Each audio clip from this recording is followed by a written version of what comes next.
তোমাৰও পুৰনি শত্ৰু উপজিল প্ৰভু যেবে আজ্ঞা কৰা পৃথিবী বিচাৰো সাম্প্ৰতে যতেক শিশু উপজিয়া আছে মানে মায়া কৰি সমস্তকে মাৰ।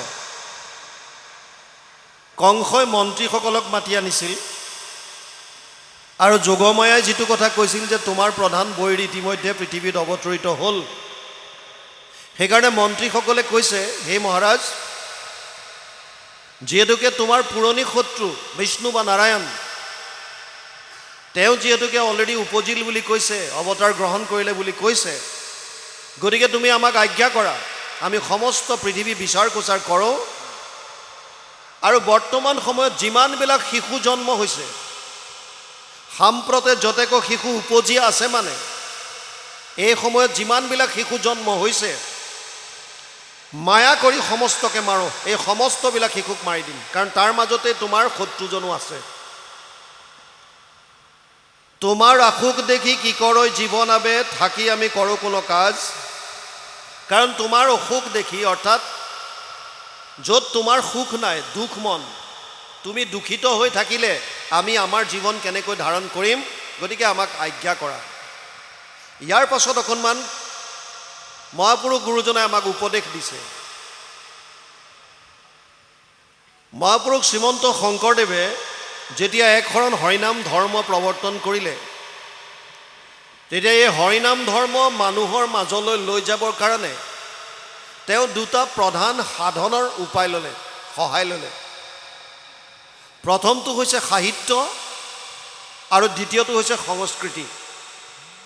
সাহিত্যৰ ক্ষেত্ৰত পণ্ডিতসকলৰ কাৰণে তেওঁ সংস্কৃততো গ্ৰন্থ লিখি থৈ গৈছে, যিখন আমি ভক্তি ৰত্নাকৰ বুলি কওঁ। তেওঁৰ মৌলিক গ্ৰন্থ কেইবাখনো আছে আৰু তাৰ লগতে অনুবাদ গ্ৰন্থ আছে। এই অনুবাদ গ্ৰন্থৰ ভিতৰতে এখন হৈছে ভাগৱত। ভাগৱতৰ 12টা স্কন্ধ গুৰুজনাই নিজে অনুবাদ কৰা নাই, তেওঁ কৰিছে প্ৰথম স্কন্ধ, দ্বিতীয় স্কন্ধ, তৃতীয় স্কন্ধৰ অনাদিপাতন, ষষ্ঠ স্কন্ধৰ অজামিল উপাখ্যান, অষ্টক স্কন্ধৰ বলিচলন আৰু সাগৰ মন্থন, দশম স্কন্ধৰ আদিচোৱা আৰু শেষ চোৱাৰ পৰা কুৰুক্ষেত্ৰ যাত্ৰা, একাদশ স্কন্ধ সম্পূৰ্ণ আৰু দ্বাদশ স্কন্ধ সম্পূৰ্ণ, এয়া গুৰুজনাই নিজে কৰিছে। তেওঁ অনুবাদ কৰোঁতে 2-3টা অধ্যায়ৰ মূৰে মূৰে এই অধ্যায়ত থকা কথাখিনিৰ ওপৰত ভিত্তি কৰি আমাৰ দৰে নৰলোকৰ কাৰণে, নৰ সমাজৰ কাৰণে একোটাকৈ উপদেশ দি থৈ গৈছে। আৰু সেই উপদেশ এতিয়া আমি ইয়াত আলোচনা কৰিম। তেওঁ কৈছে, কৃষ্ণৰ ভৃত্যৰ ভৃত্য শংকৰে ৰচিলা গীত শুনিও ক সমস্তে সমাজ। কি কৈছে? সংসাৰ সাগৰ ঘোৰ দুখৰ নাহিকে ওৰ কেৱলে তাপত মাত্ৰ মজি, জানি এৰা আনৰতিক কৰিয়া একান্তমতি হুয়ো পাৰ মাধৱক ভজি। সংসাৰ সাগৰ ঘোৰ, তাতে কলিযুগ। কলিকালটোক দোষৰ সাগৰ বুলি কোৱা হয়। কলৌ দোষ নিধে ৰাজন অস্তিহি এক মহান গুণ, কীৰ্তনাদেৱ কৃষ্ণস্য মুক্ত সংগ পৰম ব্ৰজেত। 12:3-51 দ্বাদশ স্কন্ধ 3য় অধ্যায় 51 নম্বৰ শ্লোকত ব্যাসদেৱে লিখিছে যে কলি দুখৰ সাগৰ। আৰু ইয়াত যদিও কলিকাল দুখৰ সাগৰ, ইয়াত এটা মহান গুণ আছে। মাধৱ পুৰুষে লিখিছে, দুখৰ সাগৰ কলি তাকো পৰীক্ষিত ৰাজা, গুণ দেখি কৰিলা ৰক্ষণ, অন্তৰ্জাতি পাতকীও কলি তৰয় সুখে, মুখে কৰি কৃষ্ণৰ কীৰ্তন। ভগৱানৰ কীৰ্তন কৰি, লীলাসমূহৰ শ্ৰৱণ কীৰ্তন কৰি কলিযুগত আমি পাৰ পাব পাৰোঁ। কিন্তু কলিকাল ই দোষৰ সাগৰ। সেইকাৰণে কৈছে সংসাৰ ঘোৰ, ঘোৰ দুখৰ নাহিকে ওৰ কেৱল তাপত মাত্ৰ মজৈ। প্ৰত্যেকজন মানুহৰ জীৱনত বিভিন্ন ধৰণৰ কষ্ট আছে বা তাপ আছে। এই তাপসমূহক শাস্ত্ৰই 3টা ভাগত ভাগ কৰিছে: আধি দৈবিক, আধি ভৌতিক আৰু আধ্যাত্মিক তাপ।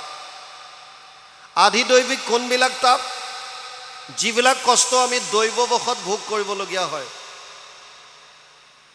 যোৱাকালি নে তাৰ আগৰ দিন এটা ভূমিকম্প আহিছিল, ৰিক্টাৰ স্কেলত অলপ কম আছিল। যেনে ভূমিকম্প, যেনে বানপানী, যেনে অতিপাত গৰম, অতিপাত ঠাণ্ডা, ধুমুহা, বৰষুণ, ইয়াত আমাৰ কোনো হাত নাই।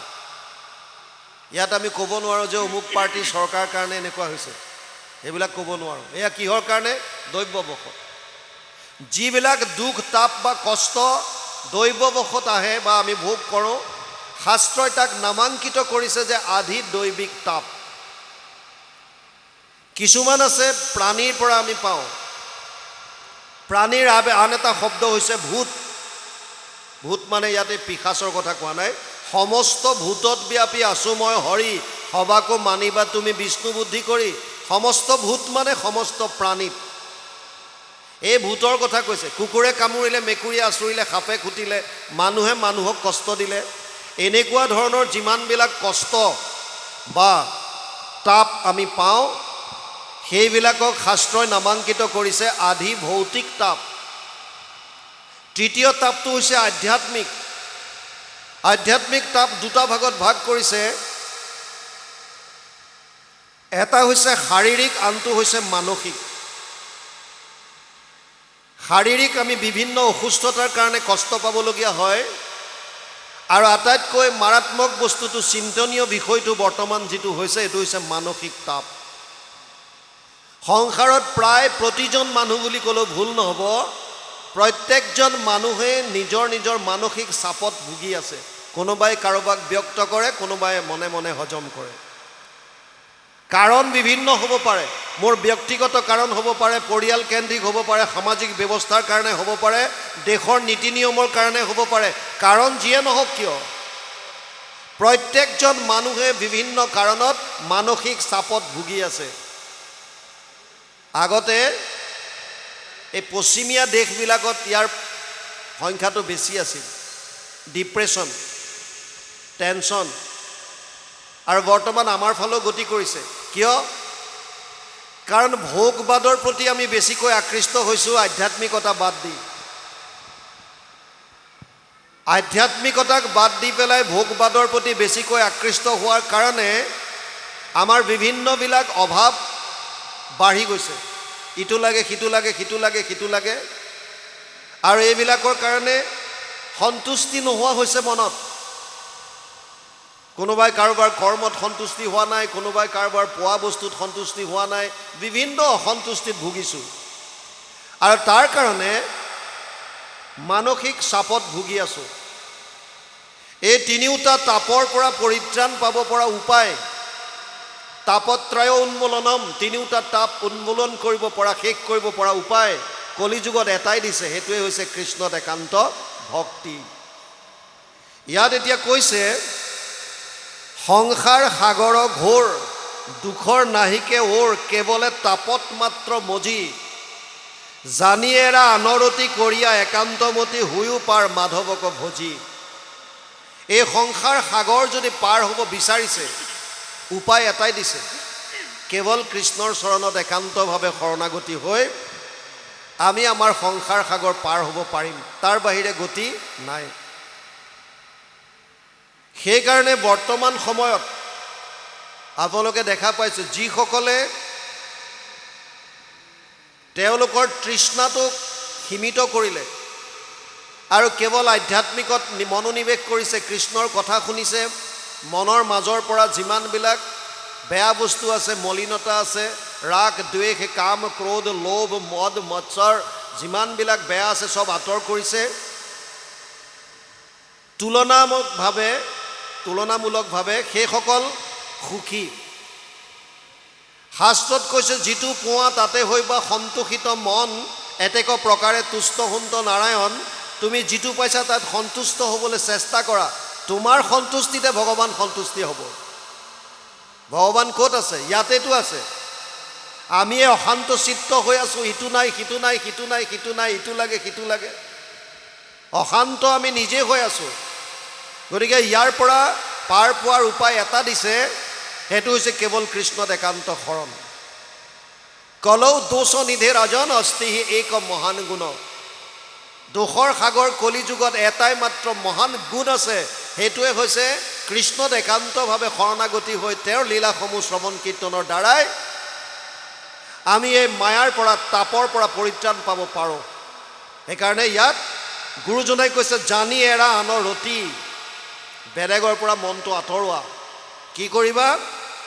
কৰিয়া একান্ত মতি, এক চিত্তভাৱে হুয়ো পাৰ মাধৱক ভজি। ভগৱান কৃষ্ণক ভজনা কৰি ভক্তি কৰি এই সংসাৰ সাগৰ পাৰ হ'বলৈ চেষ্টা কৰা। যি লক্ষিত আশা কৰি সদায় আকুল মন, তেহো মহা চঞ্চল সৰ্বথা। বিষয়ত যত সুখ অন্তত সমস্তে দুখ, তাক যত্ন কৰি মৰা বৃথা। যি লক্ষিত আশা কৰি সদায় আকুল মন, তেহো মহা চঞ্চল সৰ্বথা। আশা পাশা সতীৰ্বদ্ধ কামক্ৰোধ পৰায়ণা, ইহন্তে কাম ভোগাৰ্থম ন্যায়ন অৰ্থ সঞ্চয়ন। ষষ্ঠাদশ অধ্যায় 12 নম্বৰ শ্লোক গীতাত অৰ্জুনক কৈছে, হে অৰ্জুন, আশাৰ পাশত বন্দী হৈ মানুহে দুৰ্নীতিৰ দ্বাৰা অৰ্থ সঞ্চয় কৰাত লাগিব। কিয়? চবেই ভাবে যে টকা পইচা হ'লে পৃথিৱীৰ ভিতৰত মই আটাইতকৈ সুখী মানুহ হ'ম। কিন্তু ইয়াত কৈছে যি লক্ষিত আশা কৰি সদায়ে আকুল মন, তেহো মহা চঞ্চল সৰ্বথা। সেই লক্ষী এজেগাত নাথাকে। ধন টকা পইচা যিটো আমি ঘটো,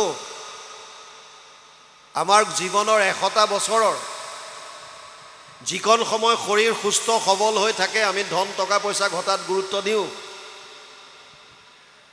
আৰু আমাৰ চাকৰিৰ বয়স হিচাপে 60 বছৰ বয়সলৈকে চাকৰি কৰি বিভিন্ন ব্যৱসায় বেপাৰ বাণিজ্য ইত্যাদি কৰি আমি অৰ্থ সঞ্চয় কৰোঁ। কিন্তু তাৰ পাছত কি হয়?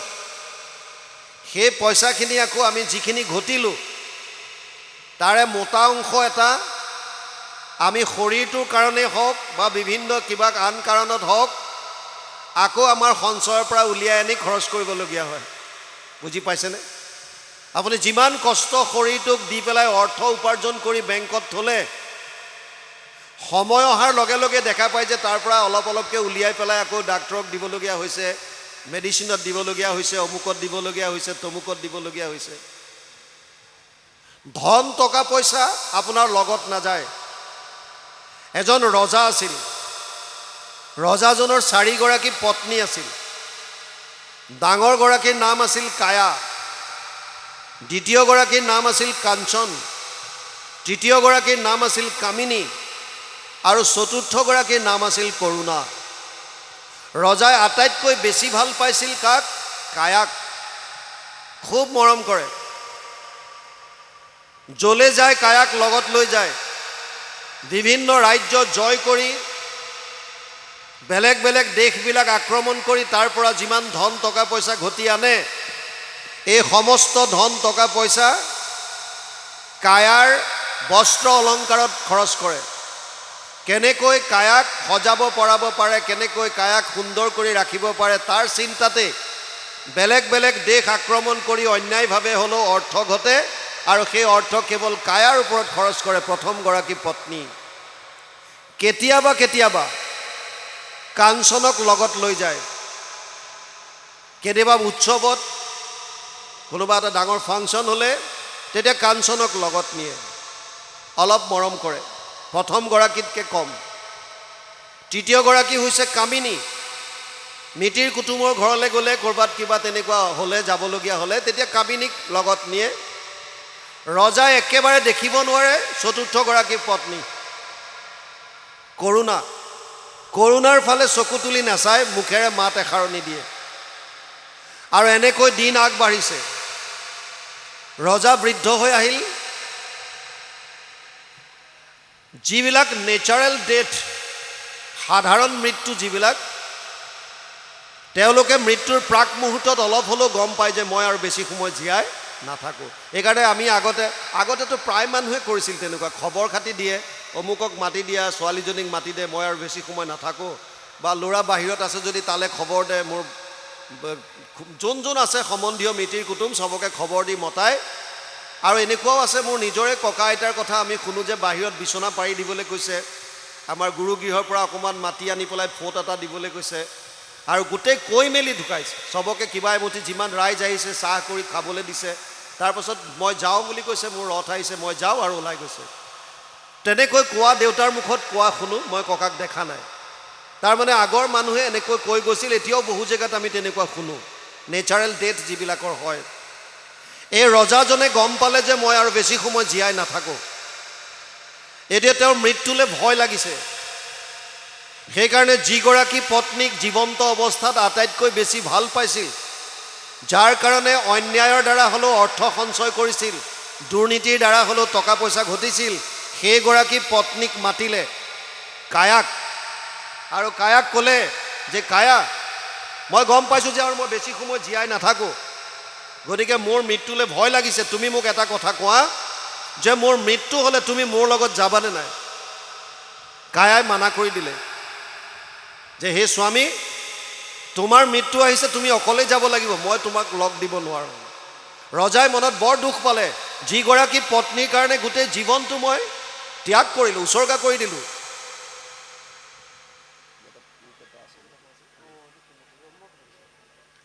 যিগৰাকী পত্নীৰ কাৰণে গোটেই জীৱনটো মই উচৰ্গা কৰি দিলোঁ, সেইগৰাকী পত্নীয়ে একে আশাৰে কৈ দিলে যে মই তোমাৰ লগত যাব নোৱাৰোঁ। মনত বহুত আঘাত পালে। তেতিয়া কাঞ্চনক মাতিলে, দ্বিতীয়গৰাকী পত্নী, আৰু কাঞ্চনক ক'লে যে বাইদেউৰ কথা শুনিছা, তোমাতকৈ বেছি মৰম কৰিছিলোঁ, বেছি ভাল পাইছিলোঁ, আজি একে আশাৰে মোৰ লগত যাব নোৱাৰোঁ বুলি ক'লে। কাঞ্চনক ক'লে, কাঞ্চন তুমিতো মৃত্যুৰ সময়ত মোৰ লগত যাবা? কাঞ্চনে ক'লে, মহাৰাজ মইতো কেৱল আপোনাৰ মৃত্যুলৈ বাট চাই আছোঁ মাত্ৰ, আপোনাৰ মৃত্যু হোৱাৰ লগে লগে মই আনলৈ পলাই গুচি যাম, মাত্ৰ আপোনাৰ মৃত্যুৰ কাৰণে অপেক্ষাত আছোঁ মই, আপোনাৰ মৃত্যু হ'ব, মই বেলেগলৈ পলাই যাম। বৰ দুখ পালে। তৃতীয়গৰাকীক মাতিলে, কামিনীক। কামিনীক ক'লে, শুনিছা দুগৰাকী বায়েৰাৰ কথা, তোমাতকৈ বেছি ভাল পাইছিলোঁ, কিন্তু তেওঁলোক দুইগৰাকীয়ে আজি মোৰ লগত যাব নোৱাৰোঁ বুলি ক'লে। কামিনী তুমি কোৱা, তুমি মোৰ লগত যাবা?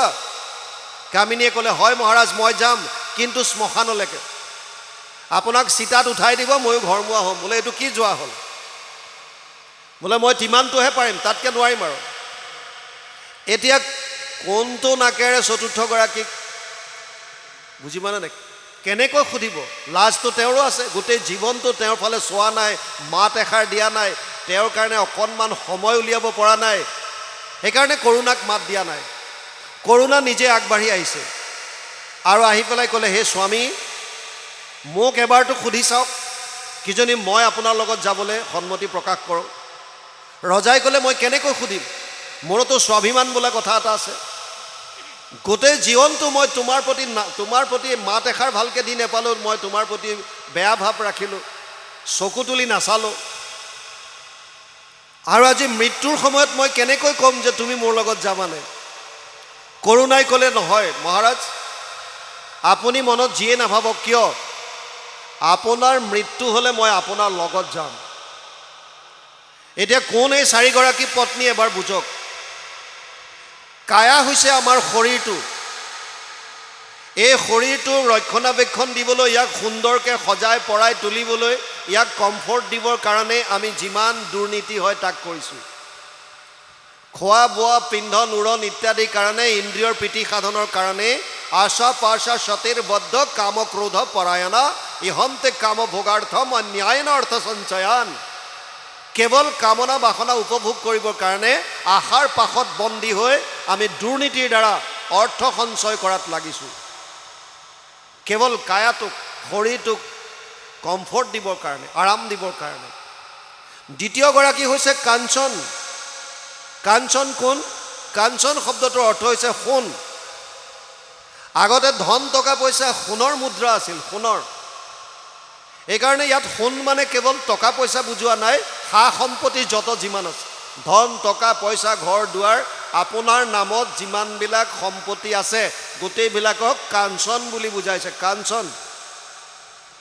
কাঞ্চনে কি কৈছে যে মই আপোনাৰ মৃত্যুলৈ বাট চাই আছোঁ, আপোনাৰ মৃত্যুৰ লগে লগে মই বেলেগলৈ পলাই গুচি যাম। ইণ্টাৰেষ্টিং কথা হৈছে, এজন মানুহৰ মৃত্যুৰ লগে লগেই তেওঁৰ নামত থকা একাউণ্ট হওক, ধন টকা পইচা ঘৰ দুৱাৰ যত যিমান সম্পত্তি আছে তেওঁৰ নমিনী বা উত্তৰাধিকাৰীলৈ ট্ৰেন্সফাৰ হৈ যায়। বুজি পাইছে নাই? সেইকাৰণে কৈছে মই তোমাক মাত্ৰ যোৱালৈ চাই আছোঁ, বেলেগলৈ পলাই যাম। তাৰ মানে কি? তাৰ মানে হস্তান্তৰ হৈ যাব। বুজি পাইছেনে? কেতিয়াও আমাৰ নামত নাথাকে। মোৰ নামত যিমান ধন টকা পইচা আছে, আমি এইখন সংসাৰ ত্যাগ কৰাৰ লগে লগে হয়তো মোৰ পত্নীৰ নামত যাব, মোৰ ল'ৰা ছোৱালীৰ নামত যাব, ৰৈ নাথাকে। সেয়া হৈছে কাঞ্চন। কামিনী কোন? মিতিৰ কুটুম, গাঁৱৰ মানুহ। গাঁৱৰ মানুহ মিতিৰ কুটুম। এজন মানুহৰ মৃত্যু হ'লে ক'লৈকে যায়? কেৱল শ্মশানলৈকে। খুচি কাটি আছে, বৰ দুখ কৰে। বেচেৰাটো বৰ ভাল আছিল, বিপদে আপদে আমাক কেতিয়াবা সহায় কৰিছিল, বৰ ভাল মানুহ এজন সমাজৰ পৰা গুচি গ'ল। বৰ দুখ লাগে, জীৱনটো একদম মিছা, একো কৰিব মন নাযায় এইবিলাক দেখিলে। আৰু ঘৰলৈ আহি পত্নী কয়, হেৰা শুনিছা, 4 ঘণ্টা হ'ল চাহ একাপ খোৱা নাই, ভালকৈ চাহ একাপ বনোৱা। চেছ তাতেই। কৰুণা কোন? কৰুণা হৈছে পৰমাত্মা, ভগৱান, যাৰ কাৰণে জীৱন্ত অৱস্থাত আমি অকণমান সময় উলিয়াব নোৱাৰোঁ। ইমানেই ব্যস্ত সংসাৰত, অকণমান সময় আমি কৃষ্ণৰ কথা পাতিবৰ কাৰণে উলিয়াব নোৱাৰোঁ। তেওঁৰ নাম ল'বলৈ আমাৰ সময় নাই। কেৱল কাম কাম কাম কাম, সংসাৰৰ মায়াজালত মজি আছোঁ। কৃষ্ণক আমি আঁতৰাই ৰাখিছোঁ। আৰু যিজন ভগৱান কৃষ্ণ, সেইজনেই পৰমাত্মা ৰূপে আমাৰ হৃদয়ত আছে। উপদ্ৰষ্টা অনুমন্তা চ ভৰ্তা ভোক্তা মহেশ্বৰ পৰমাত্মা ইতি চাপ্যুক্ত দেহে অস্মিন পুৰুষ পৰ। 13 অধ্যায় 22 নম্বৰ শ্লোক গীতা। অৰ্জুনক কৈছে, হে অৰ্জুন, উপদ্ৰষ্টা হিচাপে, অনুমন্তা হিচাপে, স্বামী হিচাপে, ভোক্তা হিচাপে, পৰমাত্মা হিচাপে মই সমস্ত জীৱৰ হৃদয়ত আছোঁ।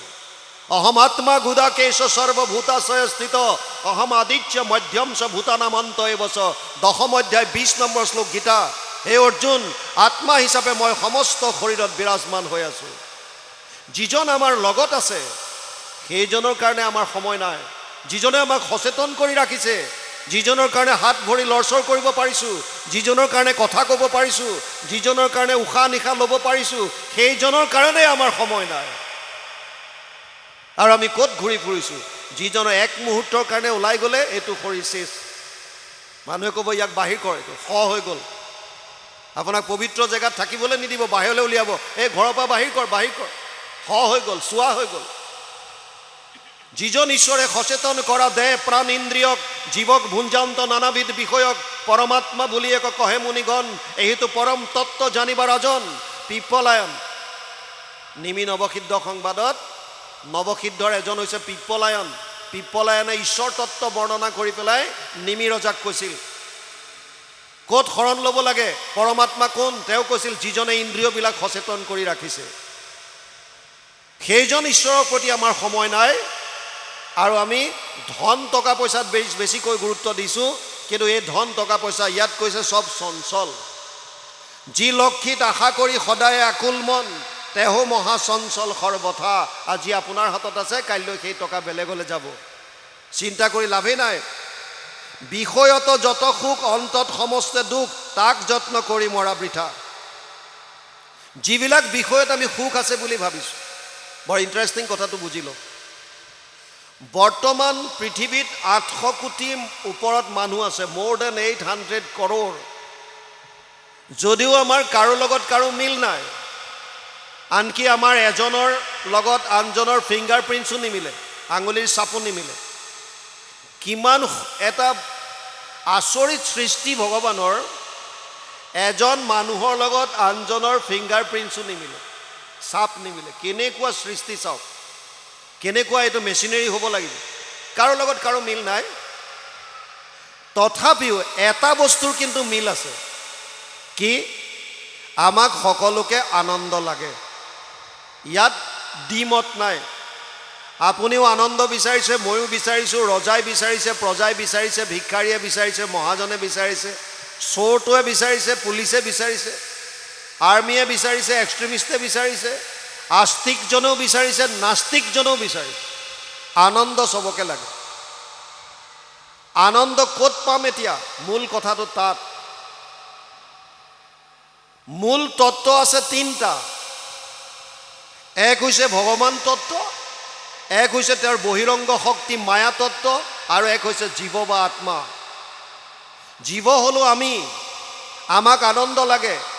আনন্দ বিচৰাৰ ক্ষেত্ৰ আছে 2খন, পথাৰ আছে 2খন। এফালে হৈছে ভগৱান, আনফালে হৈছে তেওঁৰ মায়াৰ সংসাৰ। মায়াৰ সংসাৰ মানে এডাল তৃণৰ পৰা বুলি ব্ৰহ্মলোক পৰ্যন্ত চব যত যিমান আছে চব মায়া ব্ৰহ্মা আদি কৰি জীৱ যত ৰাম ৰাম ৰাম ৰাম ৰাম মায়া সজ্জা মাজে আশ্ৰয় ঘুমতি যায় সব মায়াৰ অন্তৰত আছে এতিয়া আমাক যেটো আনন্দ লাগে এই আনন্দটো ক'ত পাম এটোৱে ডাঙৰ কথা এটো বুজিলে হৈ গ'ল ফিল আছে দুখন এফালে ভগৱান এফালে মায়া মায়াৰ কথা আলোচনা কৰিলো মায়া মানে অবস্তুক বস্তু কৰি দেখুৱাইছে তাৰ মানে মায়াত সুখটো নাই তথাপিতো আমি গোটেই জীৱনটো ধন টকা পইচা কৰি কৰিয়ে পাৰ কৰালো উদাহৰণ দি বুজক এখন স্কুলত দুজন ছাত্ৰ অতি দুষ্ট নাম ৰাখিছিল তেওঁলোকৰ নাম ৰাখিছিল জয় আৰু বিজয় অতি দুষ্ট এটাই মাত্ৰ ধান্দাত থাকে ক্লাছ কেনেকৈ মিছ কৰিব পাৰি সদায় এটা ধান্দাত থাকে আৰু কিবা কিবি বাহানাবাজি কৰি সদায় স্কুল ক্ষতি কৰে এদিন দুইটাই কথা পাতিলে চা আমি দুটাইহে সদায় ক্লাছ ক্ষতি কৰোঁ এটা এনেকুৱা কিবা উপায় কৰোঁ যাতে গোটেই স্কুলৰ ছাত্ৰ ছাত্ৰী ক্লাছ মিছ হয় আৰু দুইটাই প্লান কৰিলে ঠিক আছে হৈ যাব প্ৰিন্সিপালজনৰ ছাগলী আছিল 3টা বগা বগা ছাগলী 3টা সিহঁতে ছাগলী 3টা আগদিনাই স্কুল ছুটিৰ পাছত মনে মনে ধৰিলে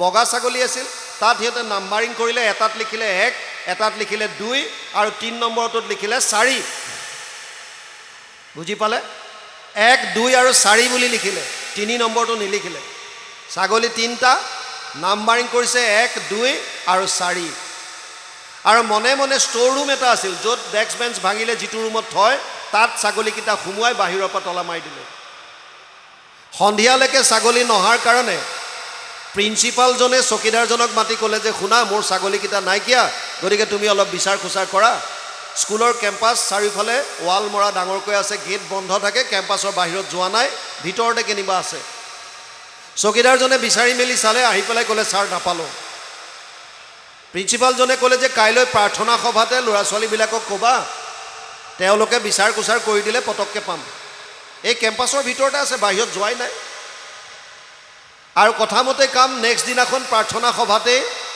চকীদাৰজনে ল'ৰা ছোৱালীখিনিক ক'লে যে ছাৰৰ ছাগলীকেইটা নাই গতিকে তোমালোক ক্লাছলৈ যোৱাৰ আগত ছাগলীকেইটা অকণ বিচাৰি দিয়া কেম্পাছতে আছে ছাত্ৰ ছাত্ৰীয়ে ফূৰ্তি পালে আৰু ছাগলী বিচাৰিবলৈ গুচি গ'ল এই জয় বিজয়ে মনে মনে গৈ ষ্ট'ৰ ৰুমটো খুলি দিলে আৰু তাৰ পৰা ছাগলীকেইটা ওলাই ৰাতিটো বন্ধত আছে গতিকে যোনে যেনি পাইছে দৌৰ মাৰিলে ছাত্ৰ ছাত্ৰীবিলাকে যিবিলাকে বিচাৰি ফুৰিছিল তেওঁলোকে কোনোবাই কৈছে 1 নম্বৰৰ ছাগলীটো পালোঁ আৰু কোনোবাই কৈছে 2 নম্বৰটো পালোঁ কোনোবাই কৈছে 4 নম্বৰটো পালোঁ এতিয়া কোনটো বিচাৰি ফুৰিছে বুজি পালে 3 নম্বৰৰ ছাগলীটো বিচাৰি ফুৰিছে কেতিয়ালৈকে স্কুল ছুটি নোহোৱালৈকে যেতিয়ালৈকে টং টং মৰা নাই তেতিয়ালৈকে এই এটা ছাগলী বিচাৰি ফুৰিছে কেই নম্বৰটো 3 নম্বৰটো আৰু যেতিয়া স্কুল ছুটি হ'ল ক্লাছ সবৰে মিছ ছুটি হোৱাৰ সময়ত চকীদাৰে বৰ দুখ মনে আহি প্ৰিন্সিপালক ক'লে যে ছাৰ এটা বৰ দুখৰ কথা হ'ল বোলে কি আপোনাৰ এটা ছাগলী নাপালোঁ কেইটা পালি বোলে 3টা পালোঁ আৰে মোৰ ছাগলী 3টাহে নহয় ছাৰ আপোনাৰ 1 2 আৰু 4 নম্বৰটো পাইছোঁ 3 নম্বৰটো পোৱা নাই বোলে মোৰ ছাগলীয়ে 3টা কৈছে নহয় নাম্বাৰিং কৰা আছে 1 2 আৰু 4 বুলি এই 3টাটো ৰাতিপুৱাই পালোঁ কেতিয়াবাতে পালোঁ তেতিয়া গম পালে যে কোনোবাই এইটো বদমাচি কৰিছে যেনেকৈ নোহোৱা ছাগলী এটা বিচাৰি গোটেই দিনটো তেওঁলোকে লগালে তেনেকৈ আমিবিলাকে আপুনি মই চবেই এই সুখটো ক'ত বিচাৰি ফুৰিছোঁ ধন টকা পইচা খোৱা বোৱা কাপোৰ কানি ইত্যাদিৰ মাজত গোটেই জীৱন বিচাৰি ফুৰিলেও তাত নাপাব কিয় যিটো আনন্দ আপোনাক মোক লাগে সেইটো তাত নাই ক'ত আছে যদি মায়াৰ সংসাৰত নাই তেতিয়াহ'লে ক'ত থাকিব লাগিব ভগৱানত ভগৱান মানে কোন বেদত কৈছে তৈত্তৰীয় উপনিষদত কৈছে ৰসো বৈশহ সেইজনেই আনন্দ স্বৰূপ আৰু সেইকাৰণে মহাভাৰতৰ উদ্যোগত লিখিছে কৃষ্ণ শব্দৰ অৰ্থ কৃষি ভূবাচক শব্দ নশ নিবৃত্তি বাচক দ্বয়োৰ একাত পৰম ব্ৰহ্ম কৃষ্ণ ইতি অভিধীয়তে মাধৱ পুৰুষে ইয়াৰ অনুবাদ কৰিছে কৃষ হেন শব্দ ইটো পৃথিৱী বাচক ভৈলাম ন আনন্দত প্ৰৱৰ্তয় দুইৰো এক পদ মিলি পৰম ব্ৰহ্ম ৰূপ কৃষ্ণ নাম আনন্দক মাত্ৰ কয় তাৰ মানে কৃষ্ণ মানে আনন্দ সেইকাৰণে আমি নামত গাওঁ সহজানন্দ, স্বৰূপানন্দ, হৃদয়ানন্দ, পৰমানন্দ। সেইকাৰণে ভগৱানৰ নাম সচ্চিদানন্দ, চিদানন্দ, সদানন্দ, দয়ানন্দ, নিত্যানন্দ আমি গাই থাকোঁ। তাৰ মানে আপোনাক মোক যিটো আনন্দ লাগে, এই আনন্দটো ক'ত আছে? কেৱল আৰু কেৱল কৃষ্ণত। আৰু সেইকাৰণে গুৰুজনাই কৈছিল যে চব বাদ দি এক শৰণ লোৱা, কৃষ্ণৰ ওচৰ চাপা। কিয়? কাৰণ জীৱক আনন্দ লাগে। আনন্দটো ক'ত আছে? কেৱল কৃষ্ণৰ ওচৰত। কৃষ্ণ মানে আনন্দ, আনন্দ মানে কৃষ্ণ। গতিকে কোটি কোটি জনম আমি অহা যাত কৰি আছোঁ এই গুৰুবাণীখিনি নমনাৰ কাৰণে। মহাপুৰুষসকলে আমাক প্ৰত্যেকটো জন্মতে কয় যে তোমালোকে কৃষ্ণমুখী হোৱা আৰু কৃষ্ণত পৰম আনন্দ লাভ কৰিব পাৰিবা। এই বাৰে বাৰে জন্ম মৃত্যুৰ চক্ৰত অহাৰ প্ৰয়োজন নাই। কিন্তু আমি এই কথাটো নুশুনো। কাৰণটো কি? কাৰণটো হ'ল, এতিয়া বুজক আমাৰ শৰীৰটোৰ গঠন প্ৰণালী। 24টা তত্ত্বৰ দ্বাৰা এই স্থূল শৰীৰটোৰ নিৰ্মাণ হৈছে। পঞ্চ মহাভূত অলপ আগতে আলোচনা কৰিলোঁ। ক্ষিতি, জল, তেজ, বায়ু, আকাশ। 5 তন্মাত্ৰা মানে 5 বিষয়, ৰূপ, ৰস, গন্ধ, স্পৰ্শ আৰু শব্দ। 5টা জ্ঞানেন্দ্ৰিয়, শ্ৰোত্ৰ, নেত্ৰ, জিভা, ঘ্ৰাণ আৰু চৰ্ম। 5টা কৰ্মেন্দ্ৰিয়, গুহ্য, লিংগ, পদ, বাণী আৰু কৰ। এই 20টা তত্ত্ব হ'ল। আৰু অন্তঃকৰণৰ 4টা তত্ত্ব, মন, বুদ্ধি, চিত আৰু অহংকাৰ। কোনোৱে চিত বস্তুটো নকয়, মন, বুদ্ধি, অহংকাৰ আৰু মূল প্ৰকৃতি বুলি কয়। 24 তত্ত্বৰ দ্বাৰা এইটো শৰীৰ গঠিত। এইটো হৈছে জ্বৰ, মায়াটো জ্বৰ। ইয়াত যেতিয়া জীৱ প্ৰৱেশ কৰে, আত্মা প্ৰৱেশ কৰে, তেতিয়া ই সচেতন হয়। তাৰ মানে ইয়াত দুটা বস্তু আছে, মন, বুদ্ধিকে ইত্যাদি কৰি 24 তত্ত্ব মায়াৰ বস্তু, আৰু আত্মা হৈছে ভগৱানৰ বস্তু। ভগৱানৰ অংশ আত্মা। মামে বংশ জীৱলোকে জীৱভূত সনাতন। পঞ্চদশ অধ্যায় 7 নম্বৰ শ্লোক। তোমাৰ একে অংশ আমি যত জীৱ যাক, তোমাৰ মায়াই হৰি বান্ধিলে আবাক। বেদস্তুতি, কীৰ্তন গুৰুজনাই লিখি থৈ গৈছে। তাৰ মানে যিহেতুকে আমি পৰম আনন্দৰ অংশ, গতিকে আমাক আনন্দ লাগে। আৰু সেই আনন্দটো ক'ত পাম? পৰম আনন্দৰ ওচৰত গ'লে পাম, চিধা কথা। কিন্তু আমি তালে নগৈ মায়াৰ সংসাৰত কিয় বিচাৰিছোঁ? কাৰণ প্ৰত্যেকটো বস্তু নিজৰ মূলত যাব বিচাৰে। মূল। ইয়াত বৰষুণ দিলে বৰষুণৰ পানীবিলাক নদী, নলা, নৰ্দমা হৈ ক'ত যাব বিচাৰে? সাগৰলৈ। বন্তি গছি জ্বলাই দিছে, তাত যিমান বস্তু আছে পৃথিৱীৰ মধ্যাকৰ্ষণত তলফালে আহে। বন্তি গছি ওপৰলৈ যাব বিচাৰিছে। ক'লে? আকাশলৈ, সূৰ্যৰ ফাললৈ। গম পাইছেনে? প্ৰত্যেকে নিজৰ মূলত যাব বিচাৰে। আমাৰ আত্মাৰ মূল হৈছে পৰমাত্মা, য'ৰ পৰা আমি আহিছোঁ ওলাই স্ফুলিংগৰ দৰে। গতিকে আত্মাটোৱে সদায় পৰম আনন্দৰ ওচৰলৈ যাব বিচাৰিছে। সেইকাৰণে আমি সকলোৱে আনন্দ বিচাৰোঁ। কিন্তু মন, বুদ্ধি ক'ৰ বস্তু? মায়াৰ। সেইকাৰণে মনটোৱে সদায় মায়াৰ ফালে টানি আছে, সংসাৰলৈ টানি আছে। ধন, টকা, পইচা, কাপোৰ কানি, যত যিমান, চব মায়াৰ বস্তু। এই বিষয়বিলাকৰ প্ৰতি লৈ ইচ্ছা কৰিছে। সেইকাৰণে ইয়াত কৈছে বিষয়ত যত সুখ, অন্তত সমস্তে দুখ। কাৰণ তাত সুখ নাই। আপুনি আজি য'ত সুখ বুলি ভাবিছে, কিছুদিনৰ পাছত সেইটো দুখৰ কাৰণ হ'ব। কিন্তু তাৰ বিপৰীতে ভগৱান হৈছে আনন্দময়। সেইকাৰণে ইয়াত বৰ সুন্দৰভাৱে কৈছে, বিষয়ত যত সুখ, অন্তত সমস্তে দুখ, তাক যত্ন কৰি মৰা বৃথা। গুৰুজনাই কৈছে, মনুষ্য শৰীৰ পাই যিটো নৰগণ, নকৰে তোমাৰ যদি শ্ৰৱণ কীৰ্তন, বিফলে জনম গৈলা ভৈলা সৰ্বনাশ, জীৱন্ততে মৰা সিটো ভাতৃ নিশ্বাস। বেদস্তুতি, কীৰ্তন। বুজি পাইছে?